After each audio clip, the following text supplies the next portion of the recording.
it's time to sit back and relax with your favorite drink. And listen.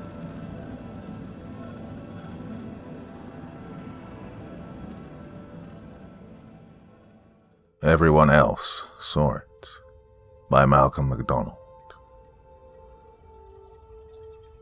Jonathan Lynch's Skype session with his mother was in 5 minutes.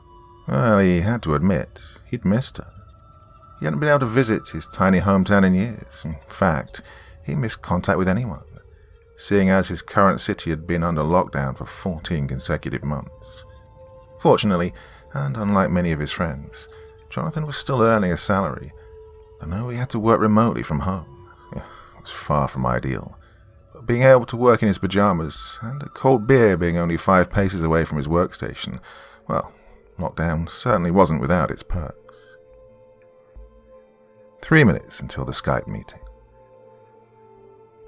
He just wished he hadn't broken up with his girlfriend about a week before the breakout, or rather that she hadn't broken up with him. He'd been on thin ice for a while, and the last straw fell on her birthday, the day he'd promised to take her to see Hamilton in the city, but had been too hungover to go. After 2 days of silence, she phoned him and broke off their 11-month courtship. Before hanging up, she complained about his near nightly binge drinking, how he'd come home late at night, waking her, scaring the cats, smelling like a brewery. After the initial heartache had faded, Jonathan managed to laugh it off. Same problem I had in my 20s, he thought. Can't blame a guy for wanting to have a good time. Still, being all but confined to his apartment now, it would have been nice to have some company. The walls were so narrow, so confining, and the nights were so very, very long.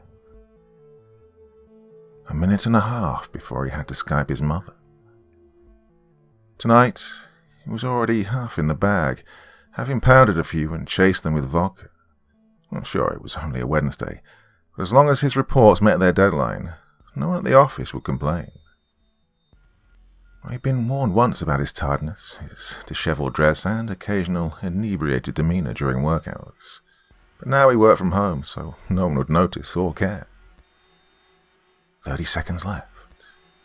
His mother had already messaged him twice, asking if he was online. Remembering how even in a Zoom meeting for work he could sneak a couple of brews, he skipped over to the kitchenette, pulling a cold one from the fridge and pouring it into a ceramic mug. No reason to think it was anything other than a cup of coffee. It's not like he was hiding anything. He just knew how worried his mother would get, her being a health nut, a neat freak, and devoted follower of the latest health scare making the rounds across the cable news networks. 10:15 p.m. Jonathan, are you ready? Jonathan planted himself at his desk, his cold mug of lager in his hand, and accepted her request for a Skype call. Within seconds, his mother's pleasant yet weathered face manifested in the form of a few hundred grainy pixels on his monitor. Since turning 60, she'd stopped getting her hair dyed bronze amber and let it go grey, which, in truth, looked much better. He smiled and took a swig of beer. The two of them spoke leisurely for about an hour. At 73, Jonathan's father, Melvin, had decided to retire from the bank. Jonathan was glad for that, knowing his father hated that job and never seemed to get the recognition or due compensation he deserved. The bank always making him work extra hours, take on duties above his pay grade, and always making excuses for postponing vacation days or promotions promised months before.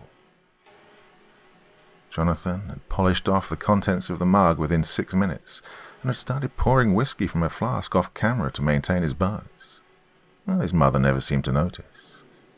But then, she mentioned something that startled him. Jonathan, I can't see too well. Who's that in the room with you? Jonathan furrowed his brow, a cold feeling working its way up his spine. He was all alone. There wasn't anyone in the apartment with him. He hadn't had any visitors for weeks. There's no one here except me, Mom. No, there's someone there. There, standing at the corner to your right. His heart lurched. Jonathan spun around, looking to the edge of the hallway leading to his bedroom. There was no one there. Turning slowly, Jonathan forced a laugh. "Mom, I think your eyes are playing tricks on you. It's probably the bad quality of the picture you've got. It happens all the time. Computers often mistake certain patterns and objects for human faces." But his mother was adamant. There was someone standing not 8 feet behind him, plain as the nose on her face. Just then Jonathan sensed something, like steam, grazed the back of his neck. He considered looking back again, but no. It was nothing, just the power of suggestion. Jonathan couldn't place exactly where this feeling had come from, but the chill up his spine had waxed into a small, glowing fever, and his mother's insistence was really starting to piss him off. "Okay, look, Ma, it's starting to get late and I've got a lot of work to do tomorrow. I'm going to need to go to bed now, so let's just say goodnight." Visibly struck, his mother began to backpedal, asking where they could next Skype, telling her son that she loved him and she was proud of him. It was a conscious effort on Jonathan's part not to roll his eyes. When the session ended, he drained the flask and then drained the mug. His brain was swimming around inside his skull, but his stomach was heavy and his neck was nettled. His mother had spoiled his good mood. It was now 11:15, and Jonathan decided he'd retire in another 45 minutes. Free now to move around unencumbered, he stumbled his way to the fridge and popped another tall boy, taking a deep drink from the can. On the back of the whiskey, the imported lager from Prague tasted of bean juice. He killed it and then popped a second one. Nursing this beer, he walked over to his eastern exposed windows and peered down at the dark street below. He looked down at the local coffee chain, now shuttered, where hours earlier a mob of anti-vaxxers had congregated, protesting the store's policy on masks and their refusal to allow indoor dining. At the time, he'd shaken his head, mentally condemning them for their stupidity. Now, alone, staring at the empty sidewalk, he sympathized with them.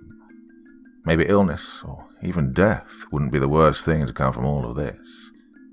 He'd read somewhere online that suicide rates had dipped during the pandemic. Well, how could that be? After a year of staying at home, he was climbing up the walls. 40 minutes to midnight. Jonathan wasn't drunk. Definitely not. Yeah, he was tipsy, for sure, but not drunk. He wasn't exactly sleepy either. Feeling restless, he picked up his phone and toyed with the thought of texting his ex. Then, knowing she'd accuse him of drunk texting, perhaps looking for a booty call or a quick blowy, he nixed the idea and slammed the phone down on his desk. He didn't need that shit right now. Instead, he remembered his buddy from college, Dorian Wentworth, and knew he was often up late, being on unemployment and collecting checks. The isolation of that night was nibbling at him, so he texted his friend, asking for a Zoom meet. Dorian replied immediately in the affirmative. He was already online, playing World of Warcraft, and could use a break. 30 minutes until bedtime. They met on Zoom and shot the shit for a good 15 minutes, talking about everything from their exes to the latest online games to the latest draft decisions of their favorite sports teams. Then, about 17 minutes in, Jonathan felt his phone vibrate in his lap. Figuring it was just some junk text, he kept chatting with Dorian. Then he felt another text come through. Not wanting to seem rude, he excused himself and picked up his phone to check. The texts were from Dorian. He looked up at the screen, realizing that Dorian was still talking about nothing. He was blathering on, as though just trying to force any semblance of a casual, natural conversation. Who was he doing that for? When Jonathan checked the texts, they read as follows. 11:47 p.m. Dude, who's that in the room with you? 11:48 p.m. I'm not fucking kidding. Who is that? There's someone right behind you. Feeling that same chill up his back, though the fiery friction of annoyance wasn't far behind. Jonathan looked over his shoulder, then did a full sweep of the room. Nothing. There was no one there. "Dorian," said Jonathan, then shook his head, hearing the drunken slur in his voice. "Dorian, you can stop pretending to talk about D&D. I saw your texts. There's no one in the apartment with me. God, your computer must have some kind of filter on it. Those things always see faces where there is none." "Oh, okay," said Dorian, fear and trepidation audible in his voice. His bald, cherubic face looked stunned. "Okay, no problem. Listen, it's a bit late, so I should be shoving off now. I'll see you later." Before Jonathan could say goodbye, Dorian had left the Zoom meeting. Strange, he thought. Almost instantaneously, Jonathan's phone slithered across the top of his desk, indicating another text. Jonathan picked up the phone. This time Dorian had sent a screenshot of their Zoom meeting, the title of the file reading, "Who is that?" Jonathan saw his own face, his eyes heavy with fatigue and drink, and saw a red circle drawn around a wide space over his shoulder. Again, there was nothing there, nothing but empty space. The phone then vibrated a final time in his hand. One last text from Dorian. 11:52 p.m. "Don't you see him? That creepy-looking guy right over your shoulder. I'm telling you, he's right on top of you. Get out of there. Look, I'm going to call the cops." Oh, by now, Jonathan was near livid. Even his boy Dorian was pestering him with this phantom. What would otherwise have just been an annoyance was now amplified into full-born rage from the booze sloshing around his bloodstream. He texted Dorian back. 11:54 p.m. "There's no need to call the cops. There's nothing here, just fuck off." He sent the message and then turned his phone on silent. 5 minutes left before midnight. Having a hankering for a nightcap, Jonathan made the mistake of getting to his feet too fast. He regretted it instantly, finding his legs were sticks of butter beneath him, and the room was spinning before his eyes. It took a good minute for him to find his equilibrium. Then, able to stand firmly on his 2 feet, Jonathan made the wise choice of staggering through the hallway to his bedroom and collapsing onto the mattress. He awoke 3 hours later. He had to piss something fierce. But that wasn't what had woken him. He could feel his 40 ABV blood racing through his veins, his heart punching a hole through his chest. His stomach felt like it was filled with rocks, and in his temples he could feel the familiar heat of an onset headache. A hangover for sure. Nothing to get too worried about. When he got out of bed, the crapulent system seemed to recede, and he felt somewhat better. He then strode his way to the commode. Standing, he let a long stream of urine into the bowl, the dark piss making a small tearing sound against the porcelain. The smell hit his nostrils, causing his stomach to flip. Feeling the familiar rush from his gut to his throat, his gullet filling with saliva, he could no longer kid himself. Kneeling onto the floor, he vomited into the bowl, his puke intermixing with the darkened water. The smell was maddening, so he flushed before letting out one more mouthful of regurgitated goo. Panting for a spell, he slowly got to his feet and felt the full force of his self-induced nausea. He thought about that study he read a while back, about how the suicide rates had gone down this past year. He then wondered what the rate of liver failure would be. Before returning to bed to nurse his hangover, he splashed some water on his face and then looked into the mirror above the sink. And that's when he saw it. The other man. The thing that his mother and Dorian had seen hovering over him. It stood directly behind him, as though it were a second head jutting out from his shoulder. He saw its waxy, sallow skin, his dying, bloodshot eyes, the grotesquely bulbous forehead, a swollen scarlet scab of a nose, and a crooked set of yellow teeth forming a hideous Richter's grin. The face was not just malformed, but disgusting in its humanness. He could not only see it, but feel its hot breath bearing down his neck. It felt like his flesh were ablaze. Adrenaline surging inside him, Jonathan dashed out of his apartment, grabbing an overcoat and slippers on the way. Not waiting for the elevator, he ran down the stairwell, 3 steps at a time.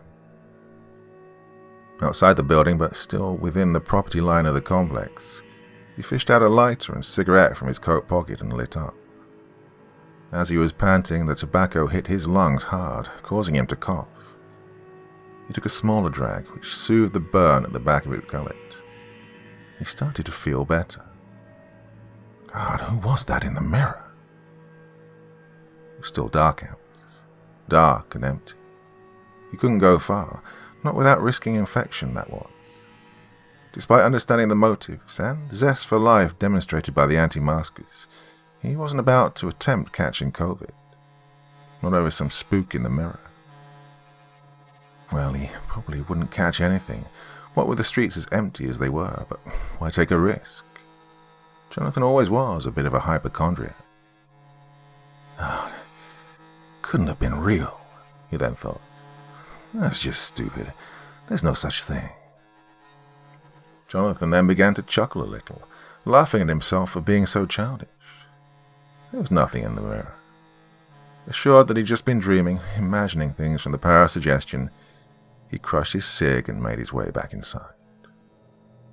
By the time he'd slunk back into his room, his temples were in full throb of an agonizing migraine, but at least now his stomach was empty and his blood pressure had gone down to normal. It'd be a rough day, but nothing he hadn't faced before. He'd get all his work in on time and would even be able to hack it in the staff Zoom meeting without raising any eyebrows. Before he retired to try and salvage what was left of a good night's rest, he crept back into the bathroom. He couldn't say why, other than there was some invisible force pulling him back in front of that mirror. Perhaps he just needed to assure himself one last time that it was all in his head. But when he stood there, facing his reflection, it only took a minute before the spectre reappeared. There was no surprise or shock this time, not like a jump scare in the movies. Instead, the apparition just materialized into view, as though re-emerging from beneath a black pool of liquid. Its crooked, hideous grin seemed to taunt him from the other side of the glass. Jonathan had a good look at it, and realized that he'd seen it before. He'd seen the same face in his dreams, in his nightmares, in the reflections and shadows that always seemed to follow him, ever since he was 6 years old. The spectre had always been there, always following him, but was now far more palpable, far more powerful. Jonathan knew the spectre would always be with him, always shadowing him, but in all his terror-filled childhood memories, he'd never seen the spectre hovering this close behind, and he'd never seen its face look so near to his own reflection in the mirror. What happened next? The accumulation of events defied reason and sanity. It took a moment, but Jonathan soon realized he couldn't breathe, or at least it seemed like he couldn't breathe. The air was so dense, so thick, humid and hot, like jungle mist. It smelled of acetone and stale yeast and reeked of bile. The hairs on the back of his neck stood on end and burned like candles at a midnight vigil. That was where it was the hottest, at the back of his neck, where the enormous mouth of the spectre in the mirror was closest. His chest heaving, his own breathing now audible, Jonathan tried to tear himself from the mirror, to even turn around to face his tormentor. But he was stuck there by the same force that had drawn him in to take a second glance. He might have extricated himself earlier, before the face had reappeared, but now it was too late. The heat cindering his flesh grew brighter, taking on a wet, moist quality somehow.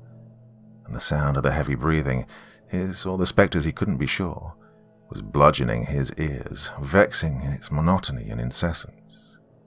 The room was a furnace, and still, that face, that horrible yellow face, was staring, glaring at him from the mirror. He turned the taps, then promptly twisted them back, finding only white fog billowing from the pipes. Oh, he was so hot and so thirsty. What the hell was happening? Why was it happening? He wasn't sure how he knew, but that face in the mirror was the cause of it all. Acting on inertia, Jonathan slapped at the glass, aiming for the spectre's reflection. The mirror's surface was chilled, almost cold. It might have only been that it was slick, but to Jonathan's touch it felt like ice inside of that boiling room, like cool, refreshing water. It then came to him. Of course. It made perfect sense. It was the only thing left to do. He struck at the mirror again, this time with a closed fist. The glass wobbled on its hooks, his and the spectre's image disappearing for a fleeting second in shimmering waves. Just a little more. It's almost over. He threw a right hook into the glass, putting his hip into the throw, and the mirror shattered into 1,000 pieces. The silvery shards lay inside the basin before him, glinting in the moonlight like 1 billion lost stars. Feeling something wet on his knuckles, he brought his hand to his nose and smelled blood. The wheezing cacophony had ceased, but the room was still unbearable, growing hotter by the second, and his feet were still glued to the floor. Well, at least he didn't see that face. Then, looking down at the shards of glass winking at him from the sink, he got a second idea. Another brilliant plan by anyone's standard of drunken dream logic, but then anybody sober and rational hearing it might well say it was the only course of action he had left to free himself from the looming figure. The best thing for Jonathan at this point. He reached down and picked up a shard of the former mirror, a particularly long, blade-shaped piece. It felt so cool, so soothing in his hand. It's just like shaving, he thought, speaking to himself. It's just like a shave after a long, hot shower. Maroon oozing from his knuckles, the sweat on his back evaporating instantly in the boiling hell room. He stretched his neck, pointing his chin upward, and drew the makeshift razor close. It feels so smooth, he thought, feeling a jagged edge graze his 3-day stubble. It feels so cool. The warbling birds outside roused him. In the weak daylight, he found himself face down on the floor, blood everywhere. Am I dead? He thought. No, but close to it. He looked around him, discovering the scarlet splatter he was laying on. That and the shards of the broken mirror. His head felt like an expanding water balloon about to burst, but that wasn't what concerned him. He felt a sting, most prominent in the side of his neck. He then remembered what he'd done, or what he'd almost done before blacking out, and felt a thrill of panic rise in his chest.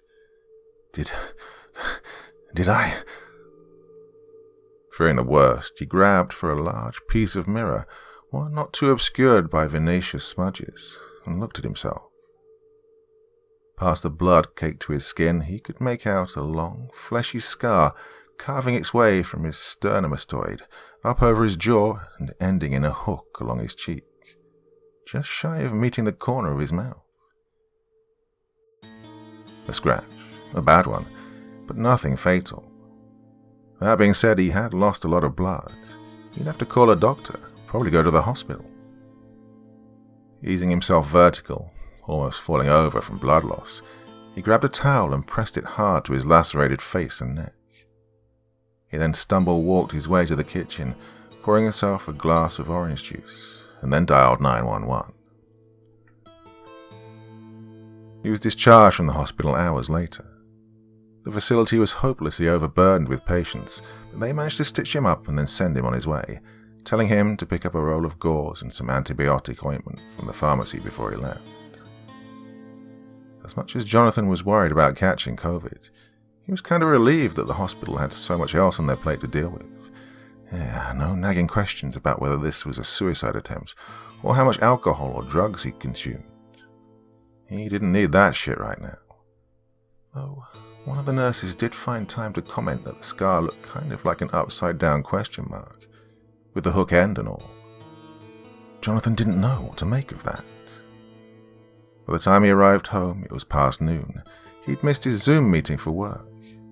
He texted his supervisor with a half-baked excuse, lying about what had happened, but keeping in the part about going to the hospital. Well, hopefully it would fly. He hadn't taken any days off work for months. But still, they probably knew.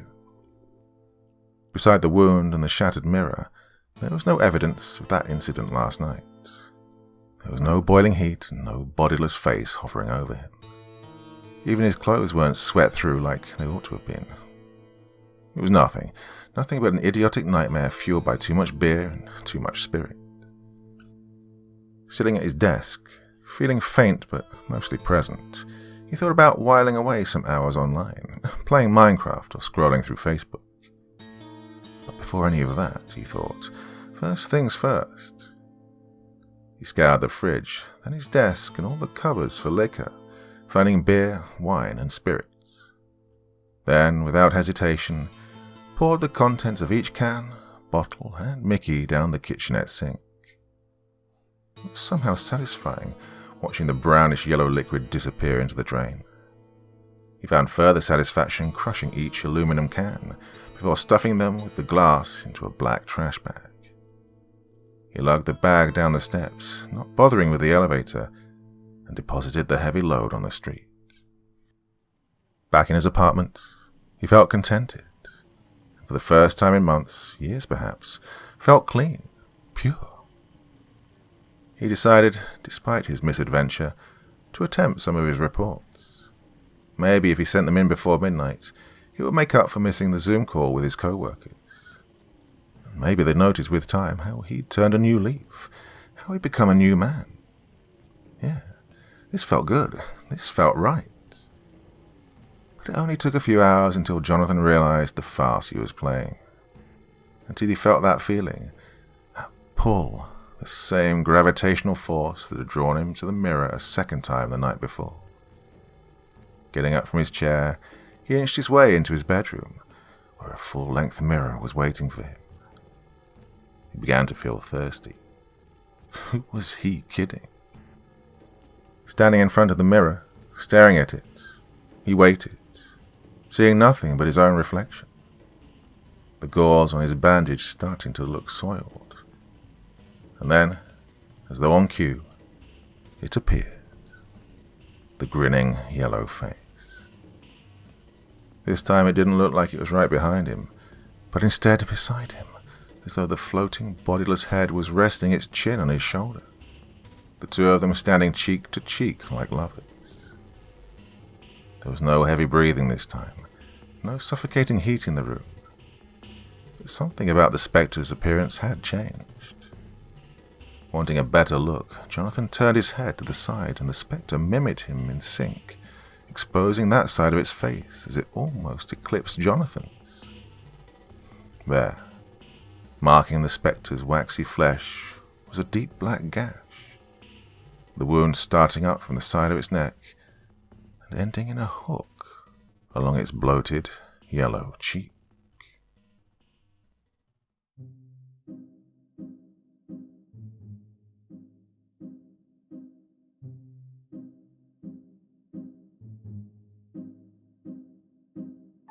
Well, I've been known to have a drink or two in my time, but never reached that point.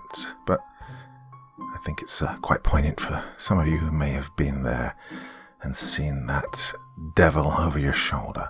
A wonderful story there for you this evening. Hope you enjoyed that one. Feeling a bit better. The old COVID's still kicking my ass a little bit, but I'm getting there. So through the worst of it and coming through the other side. That is it for this Friday. Got lots of things planned. I keep saying that, don't I? But I do have. So I'll be back on Sunday with something special for you all. Till then, very, very sweet dreams, and bye-bye.